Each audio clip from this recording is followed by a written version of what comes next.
town hall about diversity, equity, and inclusion. And we're going to be reviewing. Now, before we get into this, raise your hand in real life, not through the reaction knob, if you've read the article that was your homework to read before our discussion today. Raise your hand. Okay. Wow. Very good participation. See, I think that Tico and Lance, you're right about articles being better than books when you want to get everybody on the same page. It's hard to get everybody to sit down and read a book in a day.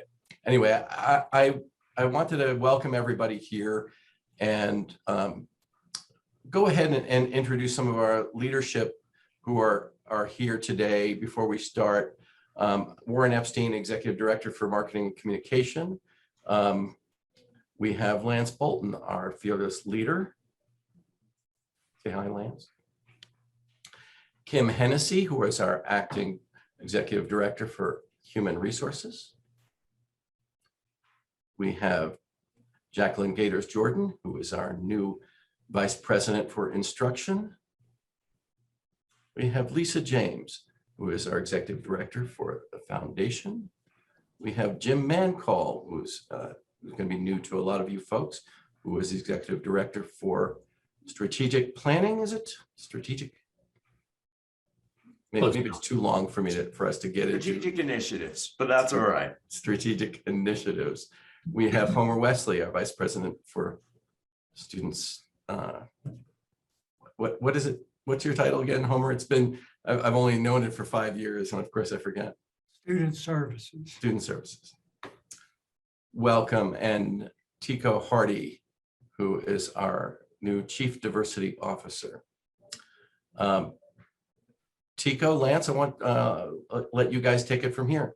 Sure. Yeah. Thanks, Warren. Appreciate the opening. Hey, good afternoon. We are afternoon by 2 minutes. Welcome, everyone. Glad you're here. I appreciate you joining in the conversation. And I think I just wanted to start by offering a couple of words about why we're doing these and what our intentions are. I think it's really important for us as an institution to keep this conversation going about equity and inclusion at Pikes Peak and to maintain our momentum on this work. I think part of our maintaining momentum is to continue to engage the college, to continue to ask people to be thought partners and acting partners in making progress on diversity and inclusion efforts at Pikes Peak. And so I'm really thankful that you're here. I appreciate you engaging. I'd say one of the things that Warren was alluding to is that we had talked early on, Dr. Hardy and I, about the possibility of reviewing a book with the college. But I would say that for many, getting through an entire book and being able to engage in conversation like this, it's a big ask and it's a big investment of time. And many of you are probably like me and have a stack of books on your table or a stack of books in some electronic media that you read books from, and you may not need Dr. Hardy or me to try to insert another book at the top of that stack you've already got. What I like about the articles, and I intend to do more of these, is I think this article could be fairly easily consumed in about 30 minutes and really makes this entire process accessible to everyone. And so that's why the sort of shift to articles. And I think it gives us some places where we can get some hard-hitting information and react to it collectively in a really meaningful way and fairly quickly. And I think that reading these articles together as an institution and having conversations about them is, in fact, exactly aligned with what this particular article is about, which is creating a learning environment. And so that's really kind of our rationale. And I'm really pleased to have opportunities to get feedback from the college. And so, in some ways, COVID has made this a lot harder, but also in some ways it's made it easier because people are participating in these town halls and we have multiple ways that you can participate. You can put things in the chat, but we'll also open up opportunities here for everyone to speak and be able to offer their input.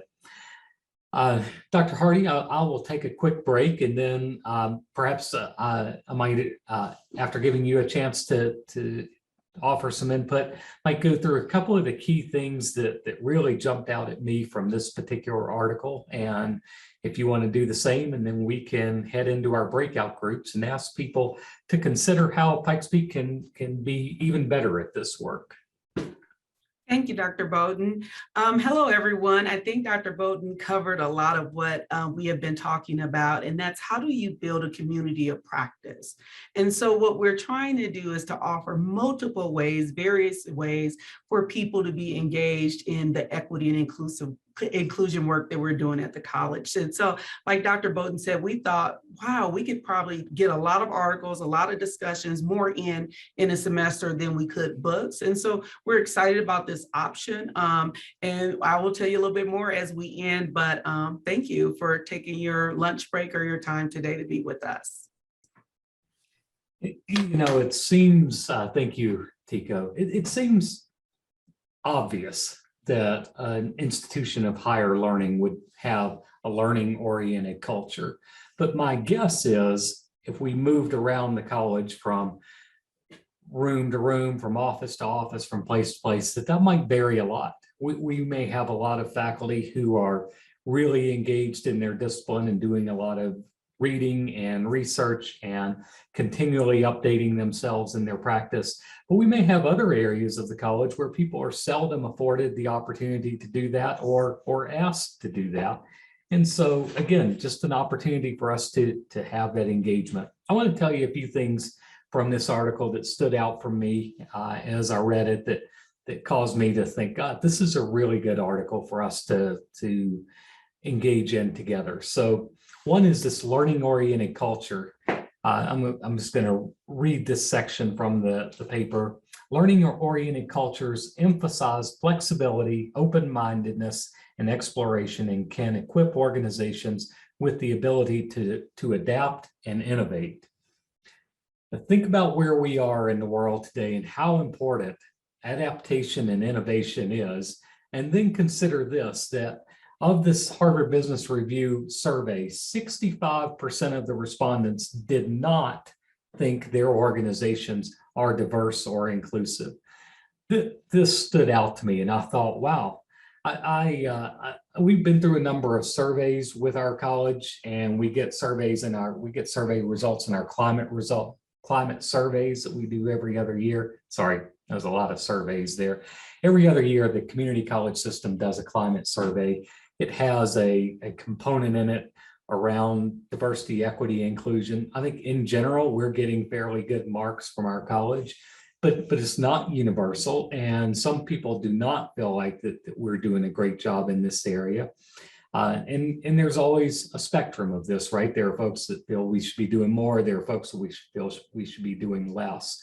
But nevertheless, when I think about being in an institution that has a critical need right now to innovate and adapt and be responsive to the world, to the challenging world that's coming our way, I think that diversity, equity, and inclusion is an important part of that because of the importance of the diversity of thought in our processes. I also wanted to note here a particular piece that this paper called out, that caring matters. It says, here we found that caring ranked as the most salient cultural attribute across all organizations on average, regardless of how the organization was rated on diversity and inclusion. And to me, this really stood out as well, because it's one of the key characteristics that I want our college to be known for. It's one of the core values that I hope that every person in our college experiences, that their workmates, the people they're around, that there is a sense of being cared for in the workplace, and also that our students experience our caring for them. And so given the number of times I've talked about this, and if you've been to a new employee orientation, for example, with me, I always talk about this with our new employees as they're onboarding. And I think it's just a really critical core component for us that underlies and underpins a sense of belonging and inclusion on our campus. A couple of more points I wanted to point out. Another quote I'll offer up is organizations with learning oriented cultures will seek out and value individuals who bring unique and varied perspectives and experiences to the table and will be better positioned to make progress in increasing diversity within the workforce. And so again, is the better we operate in this field, the more diverse thinking we bring to our college, the more we're able to innovate and the better we're able to serve the people of Pikes Peak Community College. Also note in this time of the Great Resignation, which I know you all have heard a lot about, and I will vote for the Great Resignation as the new term for 2021 that I'm most sick of already. But one study found that 47% of people actively looking for new jobs cited company culture as the main reason. Wow, so 47% of folks who were out there looking for a new job, they didn't cite money, they cited company culture or organizational culture as the reason that they're out there looking. And so one last quote from me here: taken together, what's good for diversity is also good for organizational performance, and what is bad for diversity is also bad for performance. That's the final summation sentence of this article. Throughout the article, what I didn't necessarily call out in these quotes, though, is a learning-oriented culture is critical to a diverse organization, certainly critical to recruiting diverse employees within the organization, but also creating a welcoming environment and a sense of belonging for all people who are part of an organization. And so those were some of the pieces that really stood out for me. And what I came away from this article with was a sense of challenge to myself and to the college as a whole of, are we doing a good enough job of this? Do we, as an institution of higher learning, do we promote internally a learning-oriented culture? Do we demonstrate that we value that? Does leadership model that, for example? And there's quite a, as you know, quite a lengthy section in the paper about the need for leadership to model this. And a whole lot of employees out there say that leaders of companies and organizations where they work do not do a good job of that. So one of the things that we're going to do today is I'm going to ask folks to go into breakout groups to talk about this a little bit, and to, if you would, make suggestions and give feedback about how we might do a better job of this and whether you think we're doing a good job of it. And if not, what would you do to improve it? And give us some ideas. I think that coming away from a study like this, I'm always thinking about what the actions are. Are there things, in fact, that we could do that could really promote this? But just for example, maybe we need to do a lot more of these. Maybe we need to do have opportunities like this where we also engage students in the process alongside us in these types of conversations. These are the kinds of things that I'm thinking about right now. And with that, I'm going to bounce it back over to you, Dr. Hardy, and see if there is other feedback you would want to offer. Thank you, Dr. B. Well, you know what? I think there are a couple of things that he brought up, and he and I were in that same paragraph. But first, I'd like to say that we as a whole, as an organization, are saying, how are we responsible for making sure that we're advancing equity and inclusive efforts? And us as a whole mean it's individual people that help us to make that decision. So I think we're super excited about the articles as well, because it presents us with an opportunity, as Dr. Bolton said, to have ongoing dialogue and ongoing conversation, so that it doesn't become that diversity initiative, right? It becomes a part of what we do. And this is one of the ways that we as an organization can kind of speak the same language, per se. Sorry about that. And then the second thing that I was going to say is that when we educate ourselves on equitable and inclusive strategies and ideals, we automatically impact our students, because we help to create an environment in which they feel a part of, in which they can thrive. The last part I would say, when Dr. Bolton shared his paragraph, the next sentence I wanted to go down and say is, after he talked about flexibility and open-mindedness, it said the power of culture lies in its alignment with strategy. And therefore, there is no one size fits all formula. And I think that is the open-mindedness that we all want you to kind of engage in these groups. There is no one size fit all. There isn't an easy button that we can punch and then everything works out. But us having this commitment to making sure that our strategies and our mission and our vision are in alignment. So yeah, that's all I have on that. I think Warren's going to give you a little bit more directive on the breakout groups, and we look forward to having these discussions with you. You might see us pop in a group. Don't mind us. We're just there to have conversation as well. Thank you, Tico. And thank you, Carl, who's now behind the scenes building these rooms that we'll all be in. I think this is a first time for us. Gosh, talking about learning culture, we have to learn how to do new things even with Zoom. Yes, we do. So one of the things I want to talk about that we want to do in these rooms is we're going to have 15 minutes. And I want to focus on a couple of things. As we talk about, let's look at that Harvard Business Review article. What were your personal takeaways? What resonated with you? Also talking about the culture at PPCC. Where do you think we are on this spectrum toward more of a learning culture, more of an action culture when it comes to inclusion? Those are the things, and please choose somebody who's going to be your spokesperson afterwards. We're going to come back to this big group and report out, so choose who's that's going to be. And one piece of business, Carl, I'd like you to do is identify which room Haley is going to be in. Should anybody want interpreting, they can join her room and just let Carl know. All right. So now you will be off to your rooms. See you in a few minutes. Boy, that was amazing. Everybody just suddenly, bam, you're back. That's awesome. Well, what was also awesome is we had great conversation, and I bet great conversations going on all over from folks that are participating. And so Tico, if it's good with you, let's just invite people to start sharing what some of their conversation in their breakout groups were. Yeah, if anybody wants to represent, I know there was some, like I'm sure with every group, some really rich and very good ideas in my group, in our group. And so if people want to chime in, or you want to say what stood out to you individually or what your group was focused on, feel free. And we'll just take a couple of minutes a person so that and then once we circle all the way around, we can always come back around. Yeah, I think we're really looking for themes and common ideas and actions that we could take to get better. So go ahead if you'd like to jump in. I can talk about our group. So one of the things I think we all agreed on was we talked about this idea of caring.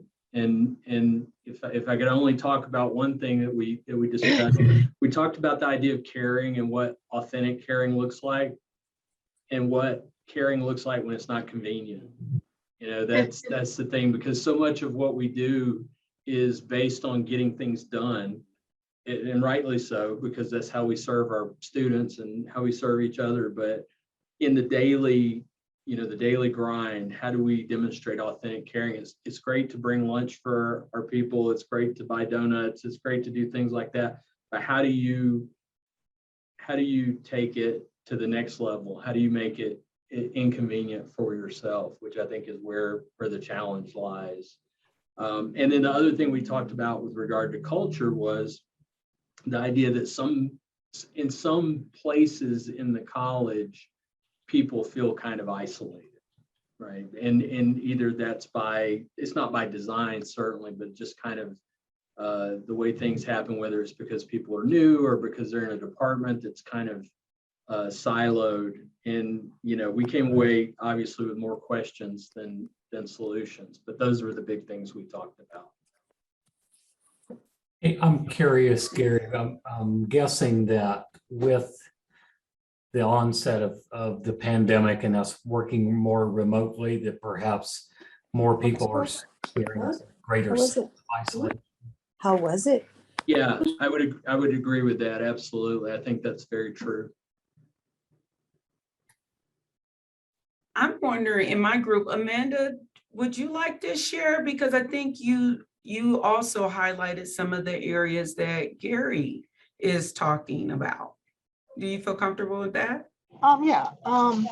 What stood out to me a lot was, again, I think the caring is probably one of the most critical aspects that we can have as an individual, with our team, with our assistants, with our directors, and then mostly with our students. So that definitely has to be at the forefront of increasing diversity and uniqueness. But I liked how the article brought out valuing unique ideas and varied perspectives, and also people who think outside of the box.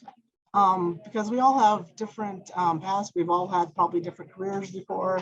It's not our first one. So we have a lot to bring to the table, and it's just fostering an environment that's going to be able, fostering the environment to be receptive to other people's opinions and experiences and ideas to bring that forward. Not just for employees only, but moving on up the ladder to, I guess that's what I can say. And then how do we get our leaders to also be on board, to be reflective and be an effective role model, and, you know, accepting new ideas, and, you know, and maybe incorporating that into everyone's yearly annual review as far as being reflective of how each individual is working towards that goal.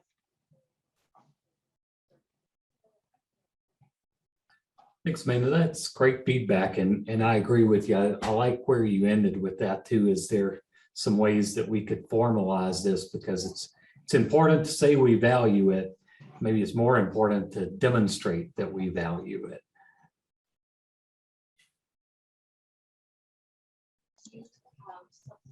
Yes, definitely. Thank you. Thank you, Amanda. Others, what stood out to you? Are we headed in the right direction? And what are some of your comments as it connecting the article to us here at PPCC? I'd like to share. So one of the recognitions that I appreciate is that the work that this article highlights is not easy work. And the fact that we're focused on this work and have been for a few years now demonstrates to me, and to, I think, to everyone at the college, that this is the work we deem is most important, or as important as the other work that we do, helping students to succeed. And we talked about the challenge of a large organization and structure, the way the organization is structured, in sometimes impeding communication or cross-functional participation and communication. But there was also an acknowledgement that from folks who have been at the college a long time, that who can see the progress that's been made. So the idea that we don't just talk about what we think is important, but we are actually doing work that demonstrates that importance and making efforts to move us along in a positive direction. One example that Fran shared was, taking steps to develop a training for people to participate in, to help them to feel heard and to feel that they have a place. So it goes along with what others have shared about being a part of, that's an important component to the work we do, is knowing where we fit within a system and feeling valued within that. And anyone else, please feel welcome to jump in on if I've missed something. Yeah, I was part of that group, and I agree completely with what Rachel said. And I would just add a couple of points. And one point that Lance mentioned, he was in our group, our mid-level employees at Pikes Peak, kind of somehow the missing or weak link in our efforts. And I just throw that out for consideration. And I made the point that does our basic organizational structure support the efforts that we are doing? Since I've been here, and I think I've been here longer than anyone in this group, we're instructional services, we're admin services, we're student services, and we have a few executive directors of this, that, or the other. Does that organizational structure support the work that we're trying to do? Because it separates us in ways that don't support the work. Some institutions, and for example, the community college system has combined student services and instructional services into one organization. Is that something we ought to think about? Thanks. Yeah, good points. I just want to note too, one of the things that we talked about is I drew a parallel from the Deloitte article that we read last spring, talking about a lack of training and support for middle level employees and leaders. And I do think that continues to be a challenge for our college. And we did note as well the work of Ashley Dutton and the leadership training programs that she's brought forth, the badging programs that she's brought forth. And so there are things that we're doing, but I think there needs to be a greater value placed on those perhaps, and a brighter spotlight put on those opportunities for people to have development opportunities. And I agree with you, Wayne. Boy, I think the structure of higher ed has not been challenged in any meaningful way in a long time. And we do, by our very organization, create separation. And this article particularly talked about cross-training, cross-functional training and cross-functional relationships. And I think those are really important opportunities for us.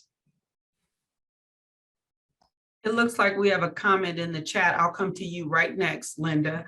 And it's from David White. He says, we as educators seem to devalue learning as opposed to doing the work. If we want to be a learning organization, we need to make learning a higher priority than the work. Thank you, David, for that comment. We would say our strategy here at PPCC is to do both. Right? We want to make sure, because we're a learning institution, higher education, that we are esteeming that, this is some of what we're doing or trying to do with these community of practices. How do we continue to learn and grow? But we also have to continue to do the work of putting our hands to the plow to make sure that the organization is also moving forward and advancing equity and inclusive ideals and concepts. Did anybody else want to put it? That's my comment there. Anybody have anything else to add? Hey, Tico, Jeff here. Hey, Sure. our group talked about one other dimension that was in the article, the willingness of an organization to fail. And we spent quite a bit of time talking about that, about the, of course, none of us want to fail, but can we be innovative and can we do new things without that risk of failure? And then, how do we underwrite that failure if it does occur, and steps to take to mitigate failure? And we just talked about that as a culture at the college, that we it's really top down driven.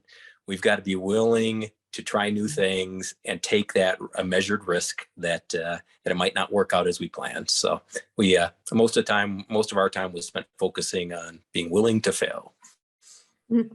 Oh, I love that, Jeff. Talk a little bit about maybe some examples or how an organization, institution like ours might demonstrate a willingness to take risks and accept the idea that taking risks means that sometimes you're going to have failure as an outcome. Yeah, Dr. Bolton, we didn't talk specifically. Let me give you something from my foxhole.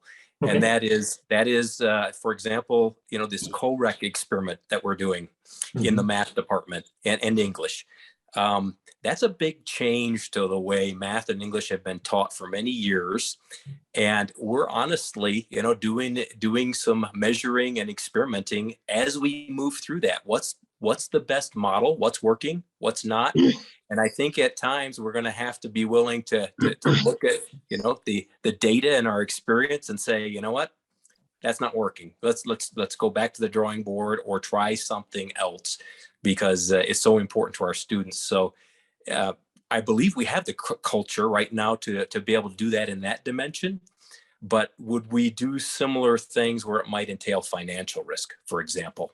Those are the sort of things that they're big decisions and they affect the organization, and you have to be willing to do it carefully, walk into it carefully, and taking the appropriate steps to mitigate the risk, but knowing in the end that there is indeed, if we're innovating, there's a risk that it's not going to work out. We'll have to pull the plug and do something different.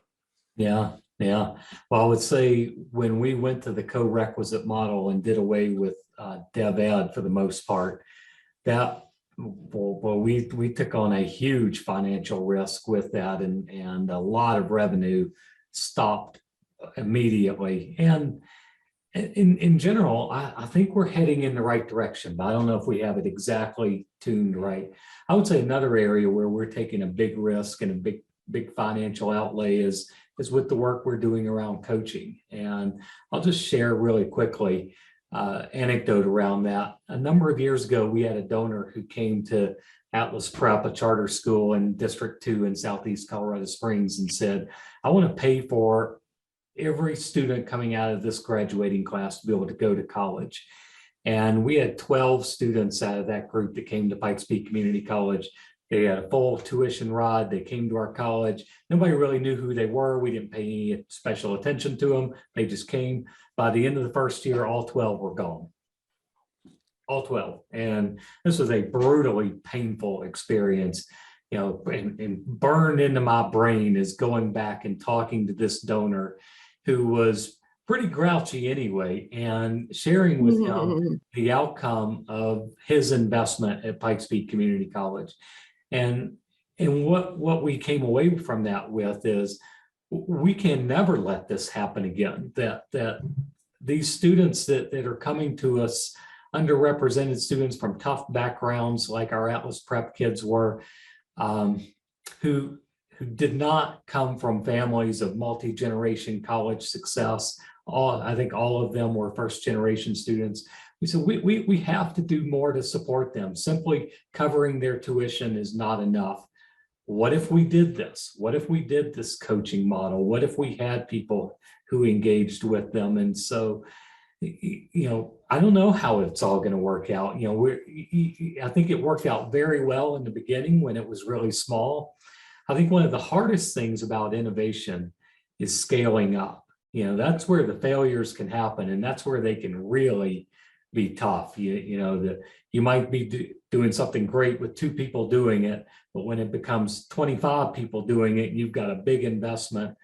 It seems like that scale up is really where things can get hard. And so, I'm rooting for this with all my heart, but I don't know what the outcomes of co-requisite and coaching are. Will they change higher education, or will we get kind of smacked down and say, well, what are you wasting all that money on over there, Bolton? You're supposed to be running a good college, and you're off on these tangents, hiring all these coaches and that kind of thing. And so it is some risk, but I will agree with you too that we need to challenge the boundaries of what we believe we're able to do in higher ed. And I think that being willing to challenge boundaries is one of the ways that we embrace a more diverse organization. So I think we have a lot of culturally ingrained beliefs about what we can do and can't do in higher ed. And I would love to see us challenging those in more powerful ways and really thinking about new ways to support our employee teams as well as our students. We actually Absolutely. called that in our group like an uncomfortable challenge of our perception. And that's the degree we need to move towards if we're really going to make a difference. Is, we're a higher ed, we think we're a learning institution, but really we're also a very safe and prepared organization. And in this article, those are not compatible. And so we're going to have to get uncomfortable. And I think that's really so important. Yeah, Jessica. And the wonderful thing is we don't have to all be uncomfortable at the same time. Right? Like that we can let people be on this journey. We don't all have to be in that space, as things are happening. We're getting close to time. Linda has had her hand raised. So if we could go to Linda, and I believe there's a couple comments in the chat, one from Matt, and we can read those. Sorry, Warren, I don't mean to be taking your job. Go ahead, Linda.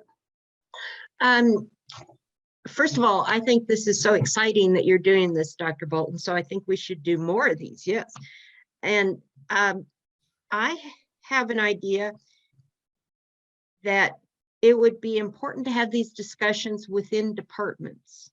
I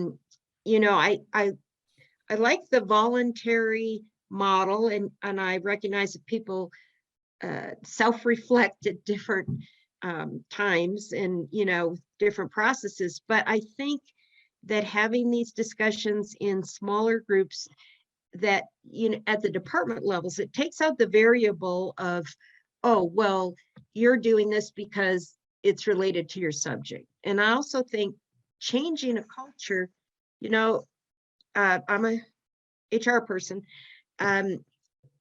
you most experience culture through your direct supervisor. So I think having, Wayne and Dr. Bolton mentioned mid-level employees. I think having discussions within departments would be an important action item that we could take to move this forward.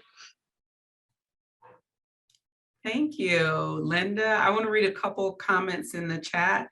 Matt says, I don't have a good resource, but in the mid-2000s, the Army shifted to combined arms, battalions, and brigade combat teams in an effort to unsilo large organizations and create cross-functional capabilities. It may be worth looking at some of the methodologies of that shift to see if they could apply to any structural changes to our college.